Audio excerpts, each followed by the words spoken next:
जब आपका first section complete हो जाता है which is what is scientific method और उसके अंदर कितने स्टेप्स फॉलो होते हैं और क्या क्या स्टेप्स हैं, तो अब हम बात करते हैं रिसर्च का जो दूसरा इंपॉर्टेंट स्टेप है यानी हाइपोथेसिस, उसके बारे में बात करते हैं।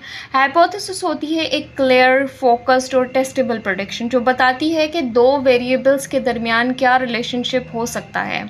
यानी हाइपोथेसिस एक एजुकेटेड गेस होती है, यानी एक ऐसी बात जो आप सोच रहे हैं कि शायद सही हो लेकिन अभी तक प्रूफ नहीं हुई, और इससे आप साइंटिफिकली टेस्ट करते हैं ताकि देखा जा सके कि वो गेस करेक्ट है या नहीं है, यानी वो हाइपोथेसिस जो आपने प्रेडिक्ट किया है वो सच है या सही है या नहीं। इसकी एग्जांपल आ जाएगी कि जब लोग 6 घंटे से कम सोते हैं तो उनकी मेमोरी परफॉर्मेंस लो होती है।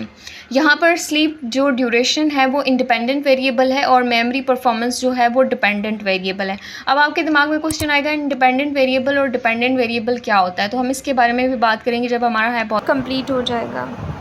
अच्छा, जब आप लोगों को समझ आ गया कि व्हाट इज़ हाइपोथेसिस, तो नेक्स्ट हम बात करते हैं हाइपोथेसिस की 3 की क्वालिटीज़ के बारे में जो उसको बेहतर बनाती हैं। तो पहली क्वालिटी तो ये आ जाती है कि हाइपोथेसिस शुड बी स्पेसिफिक, यानी ऐसा हाइपोथेसिस जो कंप्लीट और फोकस्ड हो। यानी एक जो अच्छा हाइपोथेसिस होता है ना वो वेग नहीं होता, इसमें क्लियरिटी होती है कि एग्जैक्टली क्या चीज़ टेस्ट की जा रही है, क्या चीज़ टेस्ट करनी है।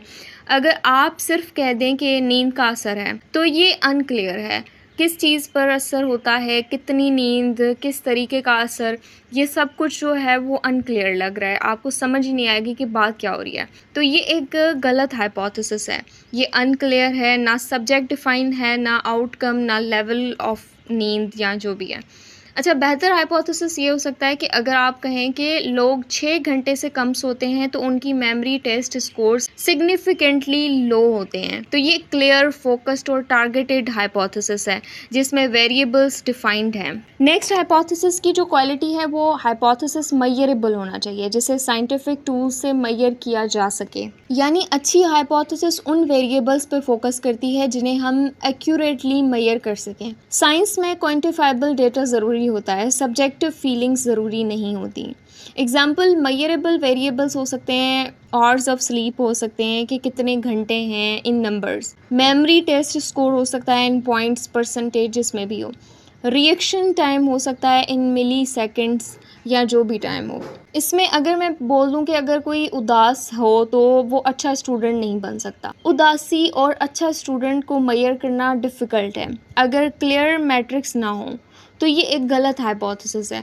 लेकिन सही हाइपोथेसिस इसका ये है कि high depression score on the Beck depression inventory are associated with the lower GPA in university students. इसमें देखें आपको ये पूरा मेजरेबल डेटा है कि ऐसी वेरिएबल्स हैं जिनको आप मेजर कर सकते हैं और आपके पास स्केल भी अवेलेबल है और आपको पता भी है कि आपने किन चीज़ों को कंसिडर करना है। अच्छा, थर्ड क्वालिटी आती है फॉल्सिफाइबल, जिसे गलत प्रूफ करना पॉसिबल हो। साइंटिफिक हाइपोथेसिस वो होती है जो टेस्ट करके प्रूफ या डिसअप्रूव की जा सके। अगर हाइपोथेसिस हर हाल में ही सही ही लगती हो तो वो साइंटिफिक नहीं, एक बिलीफ सिस्टम होती है।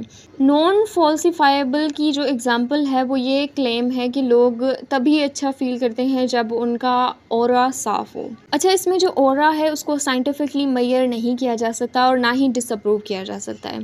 जो यहाँ पर साइंटिफिक हाइपोथेसिस की बेस्ट एग्जांपल है वो ये है कि लोग जो 8 घंटे की नींद लेते हैं उनका रिएक्शन टाइम बेटर होता है एज़ कम्पेयर टू उन लोगों के जो 4 घंटे की नींद लेते हैं। तो ये टेस्ट भी हो सकता है और डेटा भी मिल सकता है और डिसअप्रूव भी किया जाए। तो इन शॉर्ट एक साइंटिफिक बेहतर हाइपोथेसिस वो होती है जो स्पेसिफिक हो, मेजरेबल हो और फाल्सिफिएबल हो। ये क्वालिटीज़ इंश्योर करती हैं कि रिसर्च वैलिड, रिलायबल और यूज़फुल हो, सिर्फ गेस वर्क ना हो।